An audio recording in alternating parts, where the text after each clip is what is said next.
오늘 컨텐츠 하도록 하겠습니다.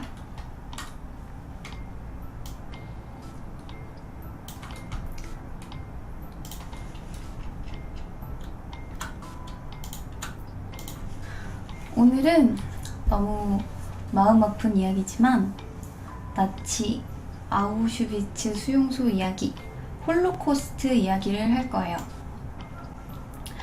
아우슈비츠 수용소에 대해서 잘 모르시는 분들을 위해서 잠깐만 설명을 해줄게요. 독일은 유대인들한테 그들만의 특별한 주거구역을 만들어 주겠다면서 유대인들을 기차에 실어서 한 지역으로 갑니다. 그리고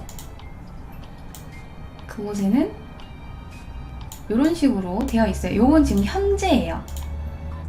여기에 나무 옆에 조그만하게 철제로 알파벳 같은 거 보이잖아요. 요거는 노동이 너희를 자유롭게 하리라 라고 적혀 있는 겁니다. 이 문구가 적혀진 입구에 들어서게 되고 그때부터 가축처럼 선별 작업을 거치게 됩니다. 일할 수 있는 사람, 일을 할 수 없는 사람. 일을 할 수 없는 사람들은 공중목욕탕으로 끌려갔고요. 일을 할 수 있는 사람들은 또다시 거기에서 강제 노동과 시신 처리 담당을 맡습니다.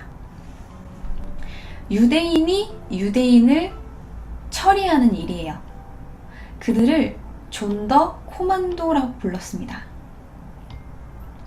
같은 유대인이지만 착취를 당해서 그들은 직접적으로 살해하진 않아요. 하지만 그들을 가스실로, 일명 공중목욕탕이라고 해요. 뭐 샤워실이라고도 하고, 그곳으로 가스실로 인도하고 거기서 사람들이 죽고 나면 그곳에서 시신을 처리하는 작업을 맡는 사람들이에요.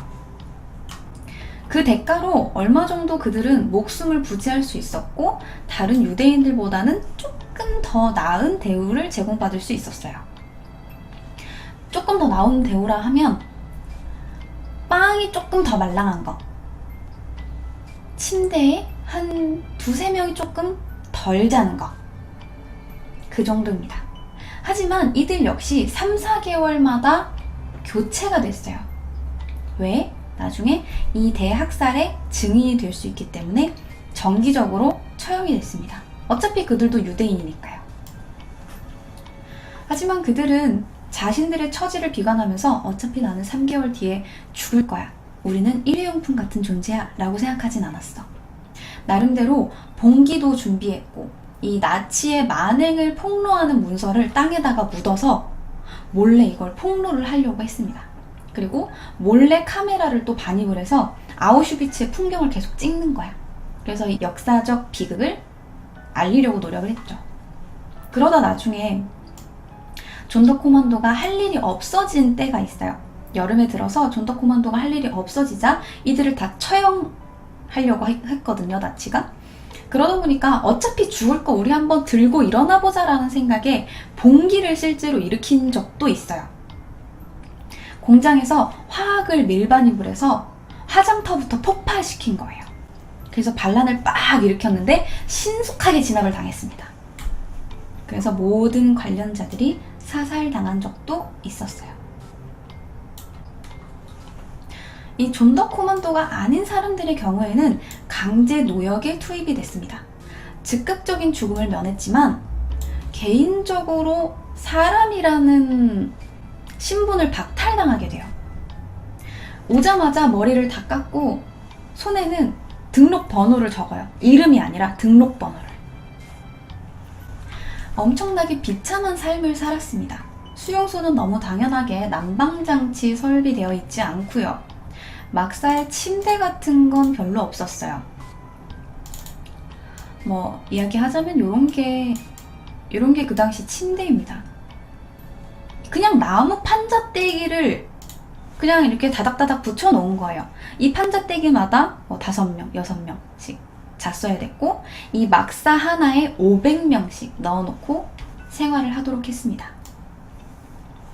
추위에 덜덜 떨어야 됐고 겨울에도 당연하게 뜨거운 물이 나오지 않습니다. 양동이 하나 놓고 다 씻어요. 먹을 게 잘 나왔을까요? 아니요. 주어지는 음식은 아침 식사 대용 커피. 근데 그게 정말 우리가 내려먹는 아메리카노 이런 커피가 아니라 야채 부산물, 야채 음식물 쓰레기를 태워서 나온 잿가루를 물로 내린 커피예요. 그러니까 그 커피 특유의 탄맛이 있잖아요. 로스팅하면서 타는 그 특유의 그 맛을 그냥 음식물 찌꺼기를 태우면서 재해서 내린 거예요. 그래서 약간의 탄맛이 나는 커피입니다. 점심에는 썩은 야채, 고기 요만큼 들어간 묽은 국, 저녁에는 빵, 이런 게 제공이 됐습니다. 하지만 고기 요만큼 들어간 국도 그 배급을 해주는 사람들이랑 친분이 있지 않으면 요만큼의 고기도 못 먹어요. 그렇기 때문에 이 강제노역을 하던 사람들은 설사와 전염병에 너무 쉽게 노출이 됐습니다. 당연하게도 굶어 죽거나 병에 걸려 죽는 사람들이 많았고, 병에 걸렸거나 더 이상 일을 할 수 없다라고 판단이 된 수감자들은 가스실로 갑니다. 그렇게 죽임을 당해요. 자, 그러면 이제 이러한 지옥 같았던 아우슈비츠 수용소에서 유명했던 사람들을 한번 알아봅시다. 첫 번째 인물은 예뻐요. 일단 여자예요. 별명은 금발의 천사입니다. 이름은 이르마 그레제예요. 이르마 그레제는 아주 어린 나이에 사망했어요. 그리고 아우슈비츠에 있었던 기간 역시 얼마 되지는 않았으나 수감자들 사이에서 가장 증오시되고 악랄했던 여간수로 평가받고 있습니다. 이 이르마 그레제는 1923년 독일의 농부의 딸로 태어났어요. 그런데 이르마의 어머니는 13살에 자살을 했다고 해요. 이르마 그레제의 아버지가 인근 주점의 주인 딸과 불륜관계인 걸 알고 염산을 마시고 자살했다라는 이야기도 있는데 이건 확실치 않아. 하지만 어쨌든 이르마의 어머니는 13살에 자살했습니다. 그래서 아버지 밑에서 자라게 되는데 15살에는 학교에 다니다가 이상행동 증세를 보여서 학교에서 왕따를 당하게 되고 결국 학교를 자퇴합니다. 자퇴를 하고 나서 이르마 그레제는 1933년부터 권력을 잡고 있던 나치즘에 관심을 보이기 시작했습니다. 그러다가 1938년에 아버지의 권유로 의학 공부를 하기 시작했어요.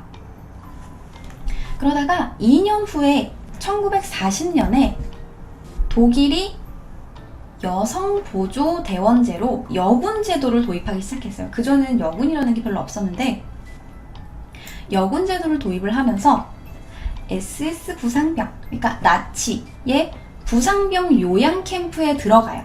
거기에서 간호사가 아니라 보조간호원으로 일을 합니다. 2년 정도 즐겁게 보조간호원 생활을 했다고 해요. 근데 여기 있으면서 본격적으로 나치즘에 빠져든 거야. 간호조무사 같은 거죠. 근데 간호조무사는, 이 보조간호원은 아무리 열심히 일을 해도 정규직이 될 수 없었어. 간호사가 될 수 없다 보니까 아예 나치당에 가입을 해서 여간수가 되자라는 생각을 해서 여간수 학교에 들어가게 됩니다. 그 당시 이르마 그레제의 아버지는 이르마가 나치당에 들어가는 걸 극구 반대했고 집에서 소리를 지르고 싸웠지만 결국 이르마 그레제는 가족들과 등지면서까지 나치를 선택했어요. 결국 1943년에 간수학교를 모두 마치고 아우슈비츠 C 섹션에서 간수로 파견이 되어서 그때부터 여간수가 됐습니다. 근데 원래 정말 간호사가 하고 싶기는 했었던 게 맞는 건지 다른 사람을 도와주고 싶다, 다른 사람을 살리고 싶다라는 생각보다는 그냥 나치가 좋았던 것 같아요. 간수가 되자마자 숨겨져 있던 잔혹함을 드러내면서 그 해 170명 정도 되는 여간수 중에 서열 2위가 됩니다. 바로 다음 해에 이 이르마 그레제는 제2 수용소 C캠프의 여간수장으로 임명이 됐어요. 능력자예요. 이게 근데 어떻게 이렇게 또 금방 오르게 됐냐면 외모 덕분이에요. 외모가 딱 그 나치인들이, 독일인들이 원하는 표본이었던 거야. 나이도 어렸어. 20살이죠. 아우슈비츠에 막 금발을 막 이렇게 막 날리면서 막 다니죠. 너무 예뻤던 거야. 막 이렇게 어깨도 딱 벌어져가지고. 그래서 아름다운 괴물이라는 별명을 가지게 됩니다. 왜 그렇게 불렸을까요? 일단 아우슈비츠에 있었던 여간수들 중에 이르마 그레제가 가장 어렸어요. 키 컸고요. 금발이었고요. 성격이 강했고요. 얼굴이 예뻤어요. 그래서 이르마 그레제와 관련된 모든 자료에는 그녀가 아름다웠다는 말이 빠지지 않고 나와요.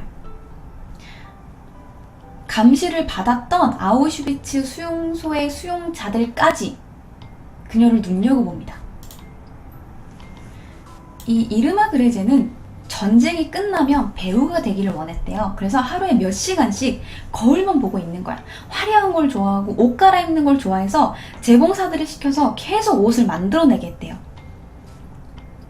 그래서 수용자들이 그녀를 기억하기를 그녀는 여배우였으며 화려하고 젊고 아름다운 여자였다 라고 기억하고 있어요. 또 이르마 그레제라는 아주 아름다운 여자가 있었는데 뜨거운 날씨 속에 힘들게 강제노역을 하는 수천 명의 사람들 사이를 지나가며 즐겁게 자전거를 탔다라는 증언도 있어요. 생각해보세요. 막 더워가지고 막 땀을 뻘뻘 흘리면서 막 제대로 옷도 못 갖춰 입고 일을 하고 있는데 여간수가 막 여자애가 금발 머리를 막 휘날리면서 자전거를 막 타고 있는 거야. 나나나나나나나나 눈에 띄겠죠?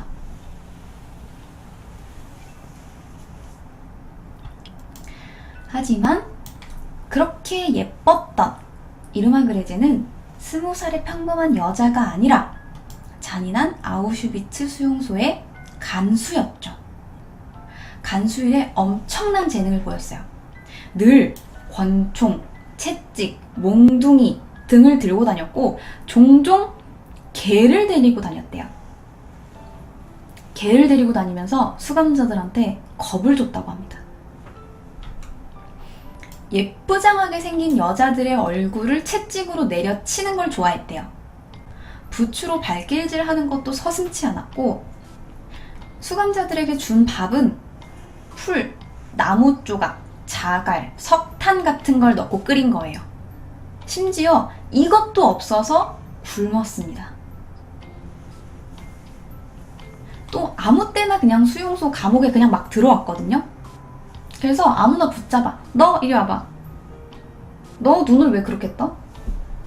그래서 오라고 해서 곤봉으로 그냥 내리칩니다. 이유는 없어요. 그냥 곤봉으로 내리쳐요. 그러면 다른 사람들은 그 내리치는 자리를 피해서 벽으로 이렇게 붙습니다.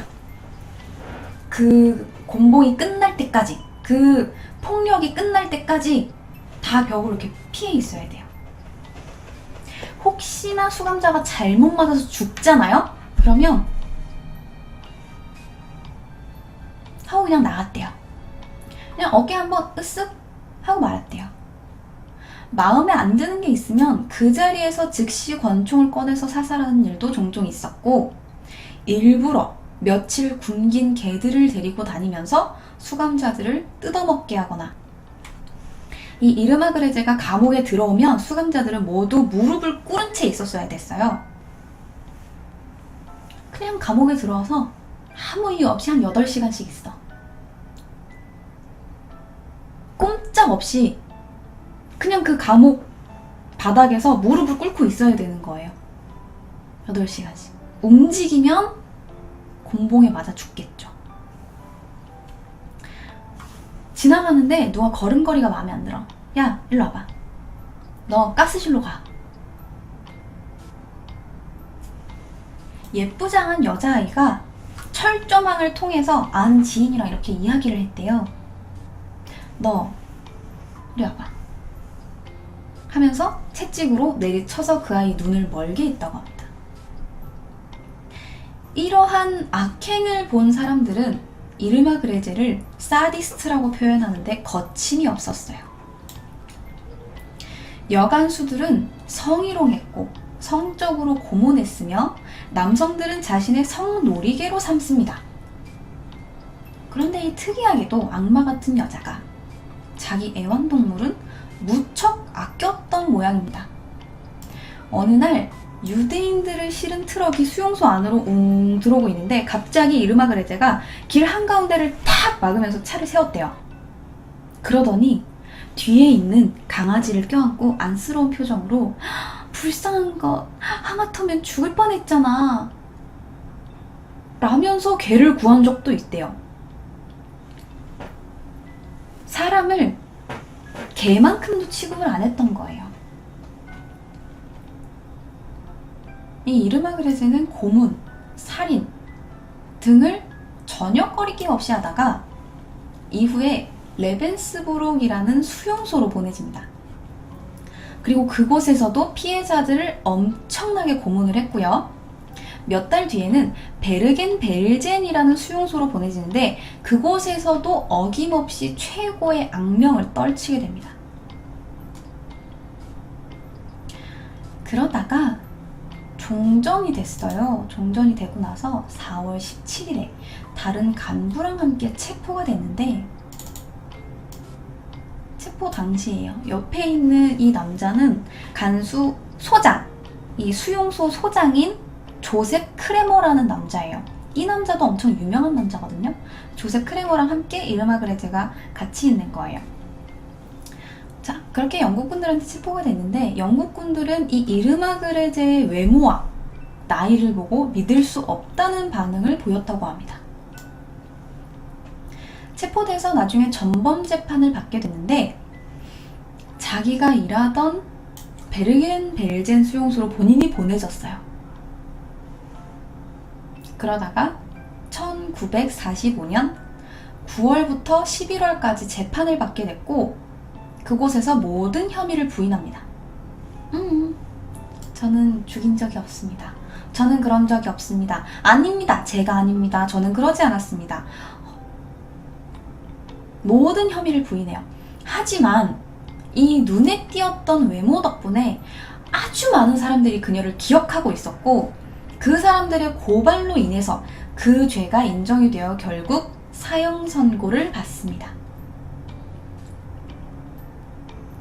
그렇게 1945년 12월 22살에 생일이 얼마 지나지 않은 22살의 이르마 그레제는 교수형을 당하게 됩니다.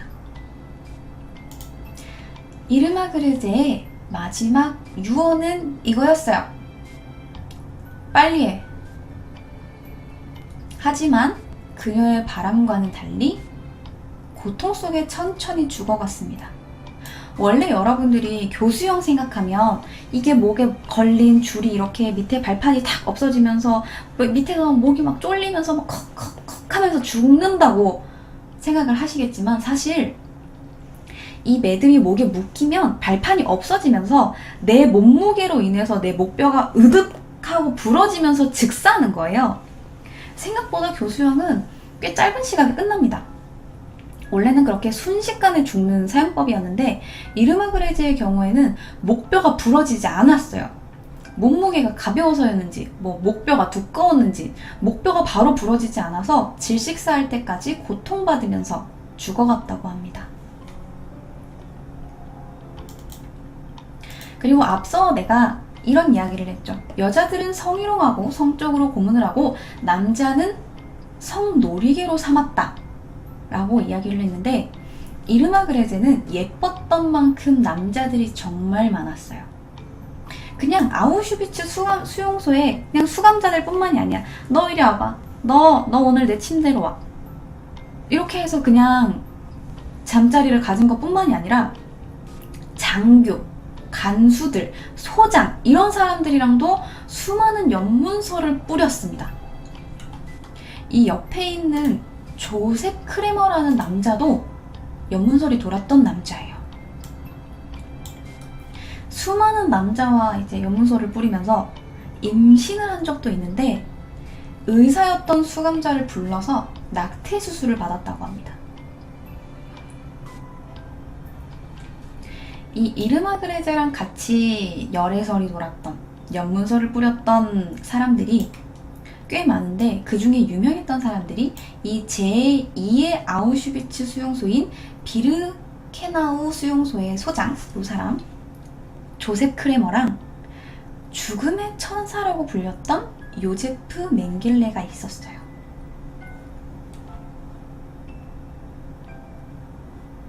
이 남자가 바로 요제프 맹겔레입니다. 자, 그렇다면 이 금발의 천사, 아름다운 괴물이라고 불렸던 이 이르마그레제랑 함께 연문설이 돌았던 이 남자 한번 알아봅시다.